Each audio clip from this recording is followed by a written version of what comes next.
How's it going out there, YouTube? My name is Jesse, and I am the curator for the Golden Age, and this is another... Lost Heroes of the Golden Age. Yes, this is Lost Heroes of the Golden Age, and this time we are doing... So you're doing a villain again? No, this is a hero. You seem to have a proclivity for reviewing heroes with villain names. I don't think that we do that. Miss Fury, Lady Satan, Black Satan, the Grim Reaper. Okay, well... I didn't name these ones, but this is one that I wanted to do. Why are we doing this one? Well, because honestly, he crosses two publications and they reprint some of the stories of the crossover. Okay, what we are doing today is we are doing the Black Cobra. Yes, I know that sounds like it would definitely be a villain, but he is a hero.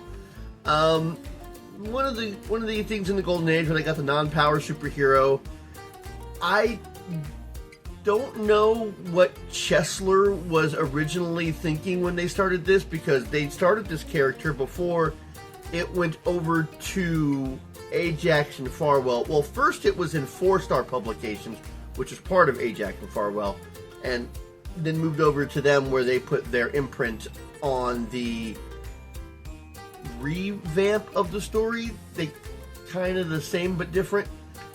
I don't know where they were going with this hero. I mean, it's an interesting enough premise. I mean, you would normally see villains going out as the Cobra. I mean, why would that be a good guy of all things? The take on this is a little different than what you would see in your standard Golden Age by who the hero actually is, who the sidekick turns out to be, which when they brought him back in the 50s, well, we're going to cover the one from the 50s next week. We're just covering the one from the 40s. So, two heroes named Black Cobra? Technically there are two. We'll get to that. We'll get to that next week when I cover the one from the 50s. So, this is the one from the 40s. It's quick. There's only a couple of stories, and we review those. And here's the Black Cobra on Lost Heroes of the Golden Age. The Black Cobra, Jim Hornsby, first appeared in Dynamic Comics #1 in 1941. The original publisher was Chesler, and he was created by, well, I don't have a created by credit on this. Now, the Black Cobra would only have one appearance under Chesler Comics in the Dynamic Comics, and then he wouldn't be picked up for several years until the Captain Flight comic came out, which I believe was in 1944, 1940, the first appearance 1944, 1945. And when they picked him up in 1944, they reprinted the first issue, but they changed the colors of him. So they would reprint his first appearance, and then they would have 2 more appearances in the Captain Flight comic. So he would appear in issues 6, 8, and 11. Now, I don't know if Dynamic Comics had an idea of using the Black Cobra in any future issues, because Chesler had a weird thing. They did issues 1, 2, and 3, and then they would actually go on hiatus for a while and then come back with number 8. Now, there's no explanation for the 4 missing issues from when they came back. They just decided to start with number 8. Now, a lot of speculation is that 4, 5, 6, and 7 were actually the issues of Yankee Comics, because Yankee went in number 4, and that's what fits into that 4-part set, which was also done by Chesler. And that would make sense to a degree, but I don't know, because it's usual to change publications but keep the numbering, and Yankee Comics did go for number 1 through 4, so it would be unusual to change the title and the numbering. They would just continue with it. But after number 8 came back, Dynamic Comic Books had completely changed a number of characters, a number of the stories. So it's possible that Black Cobra would have come back, but when they came back, they decided not to bring him back, and he would go over to 4-Star, which was part of Ajax Farwell comic books. Now, a little bit of a change on this one, where the heroes in the Golden Age would usually be associated with the newspaper or the law in some degree, like many district attorneys. He is not a district attorney, but he's the son of a district attorney. He also clerks for him as well. So that's a little bit of a twist on that. And it might actually be a better move, because when you're as high profile as the DA, people are constantly looking for you. They're not looking for the clerk. Now, when Ajax Farwell would bring him back under the 4-Star publications, they would give him a sidekick that wasn't mentioned in the first issue, so I don't think that Chesler ever decided to do that. But he would be in issues 8 and 11, he would be the Cobra Kid, which was Jim's younger brother, Bob. So it would be a brother combo, which it would be like with the brother combo of Yank and Doodle, but it wasn't very common for brothers to become a superhero duo, especially a younger brother, because, you know, the older brother's trying to keep the younger brother out of danger. Now, in the first appearance, you can see that he's got the green shirt and the yellow pants, where he's supposed to have green trunks on the yellow pants with the black boots. But if you look at each issue, it looks like they forgot to draw in the yellow or the green trunks. So if you look at a number of the panels, it looks like a bad attempt to put in the green at the last minute. And even some places where the green should be, there is no green there. So it really did look like a last minute add-in. Now, when they brought him over to the Captain Flight comics, they would change the way he looks in the first appearance, where, let's see, the splash page would have him in blue, but when you read the issues, he's in a black shirt with the red pants and the black boots, which actually looks really good. I like the way the outfit looks and wish that they had kept that for the 4 issues, but they didn't do that. And when they brought him back in issue number 8, they would also change him to what was actually originally on the splash page, which was the blue shirt and red pants. Now, his younger brother, I don't know why they did this in Sidekicks, but his younger brother, like when he's wearing pants, his younger brother has on just trunks. And they changed him to the blue on red instead of the black on red, which I thought looked a lot better. But in the last appearance, in issue number 11, they are wearing full gray suits to make them seem more like, well, I mean, they were dressing like cobras. They were Cobra hoods on their heads. So to make them look more like they were snakes. Oh, and they also wore the domino masks, but that was pretty common back then. So, yeah, it's just the 3 appearances under the way they did it in this. They didn't have any superpowers, no cover appearances, no cover appearances, no featured stories.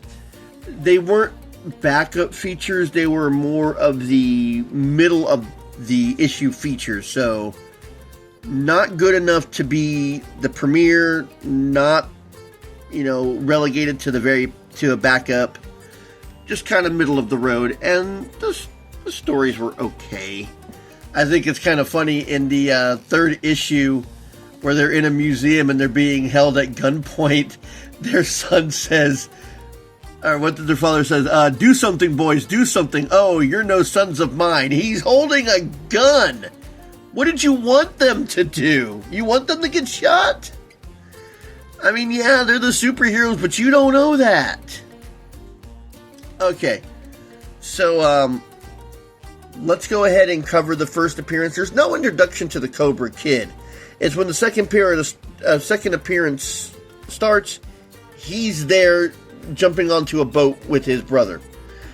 So let's go ahead and cover the first issue, and even though I like the comic, the color and the crispness of issue number 6 of Captain Flight, we are actually going to see, I'm going to show you the photos from the Chesler. So we're going to cover the Chesler version since it is the original origin.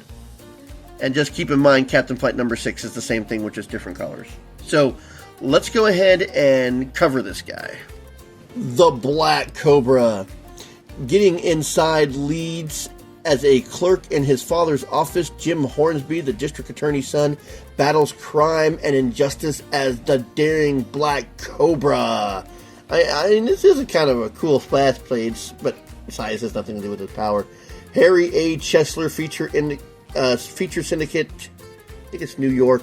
Now, the Captain Flight comic actually has a different opener. I'm going to read that one real quick, too. What chance would any man have to defy single-handedly the blazing guns of gangdom? Jim Hornsby, shy son of the district attorney, braved that risk and fought to a thrill-packed finish as the Black Cobra in Death Declares a Dividend.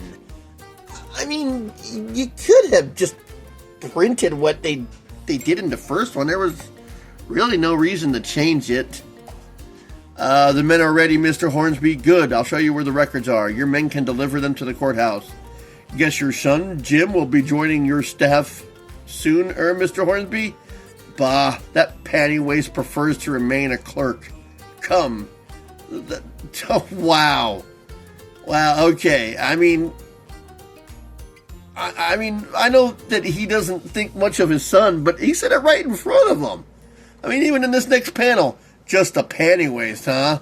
If only Dad knew. I mean, that was horribly insulting. I mean, even in the 40s, come on now.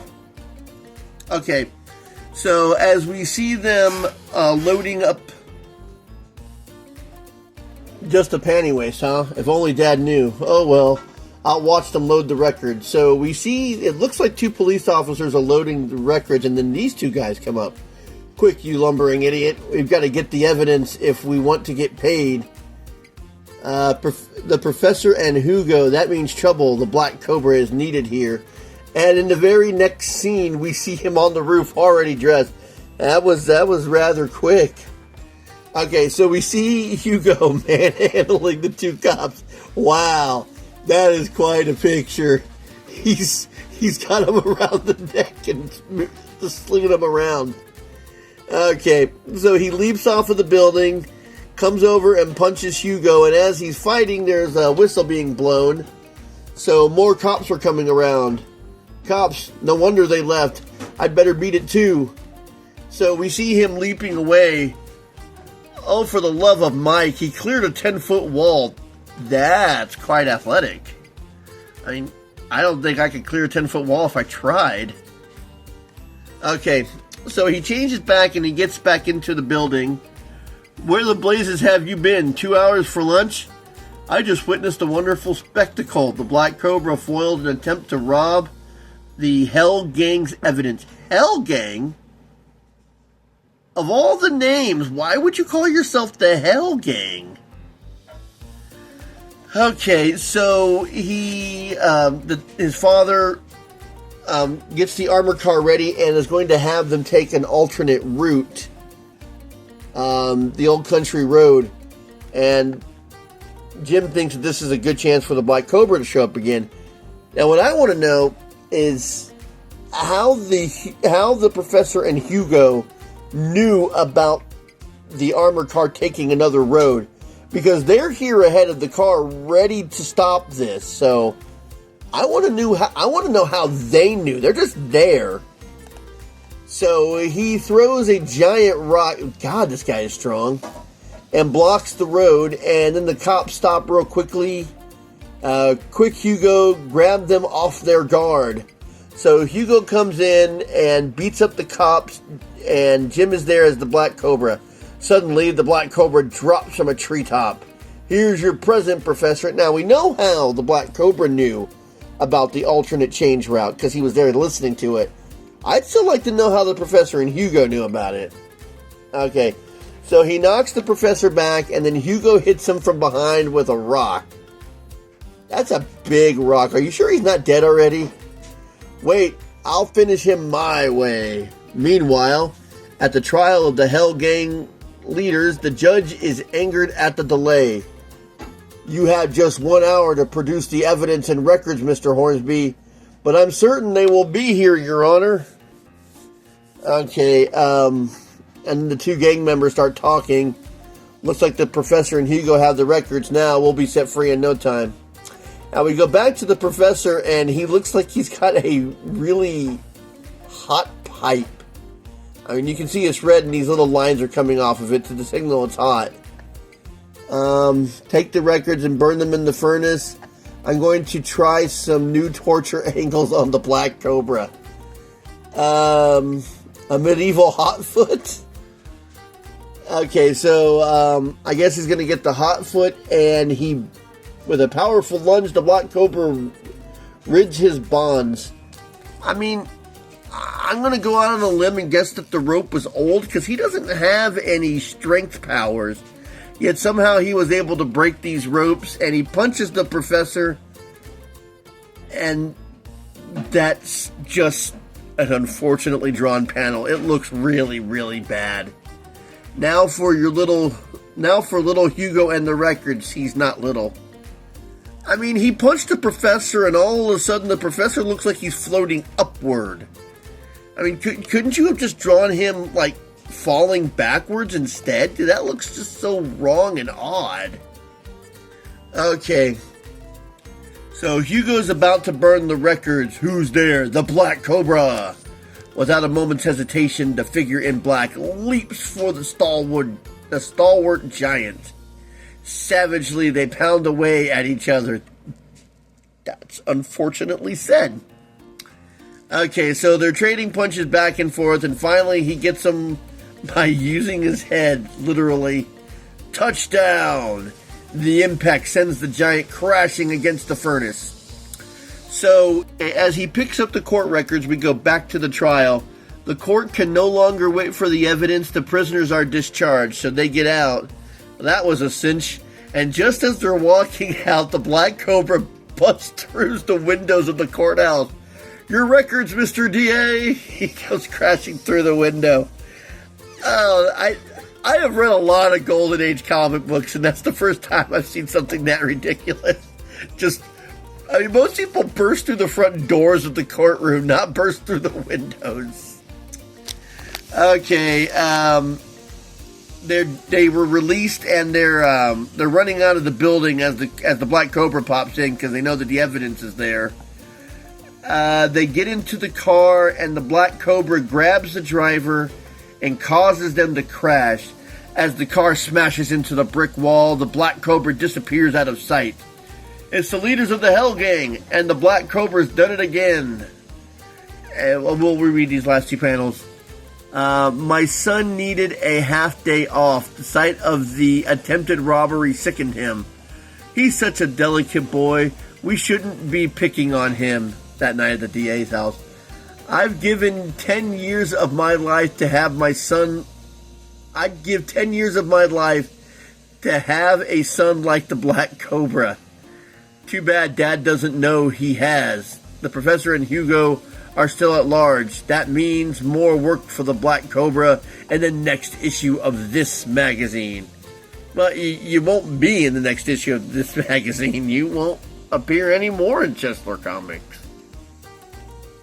In the very last set of panels that was in the Captain Flight comics, it all is the same instead of the ending text box where it says, the Black Cobra fights alone against the big town's bloodiest mobs in the next issue of Captain Flight Comics. Now, he doesn't appear in number 7, so he's in number 8, which that one was wrong. And in number 8, he has a sidekick. So he's not even fighting alone. So I don't know why you said he fights alone, because he doesn't. Alright, I hope you like this one. I hope that you learned something. And yes, I don't normally announce what's going to be in my next video like I did in the opener, but I wanted to let people know that I am doing the other Black Cobra. So, like I said, I hope you enjoyed this one.